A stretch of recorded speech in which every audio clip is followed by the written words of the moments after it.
তোমার যদি ভাগ্য ভালো হয় না, তাহলে আপনি আপনি সবকিছু চলে আসে। আর যদি ভাগ্য যদি খারাপ হয়, তো ভাই বহুত কষ্ট করতে হয়, বহুত।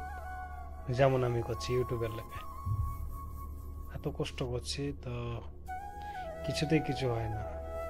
ভাগ্যটাই খারাপ। I M a bad luck actually. কি আর করবো, ভাগ্য ভালো থাকলে হয়। কিন্তু ইউটিউবে সবাই বলে কি যে বহুত কষ্ট করতে হয়, মেহনত করতে হয়, তেবেকার ফল হয়।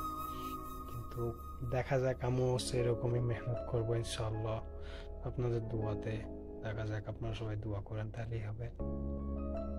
সাবস্ক্রাইব করেন, ভুলেন না। বাংলাদেশ থেকে ইফতার বানাতে এসেছে, এর নাম হচ্ছে আনিক মন্ডল। এর নাম হচ্ছে আনিক মন্ডল। এটা হচ্ছে বেগুন, আর এটা বড়া, আর এটা হচ্ছে বড়ি।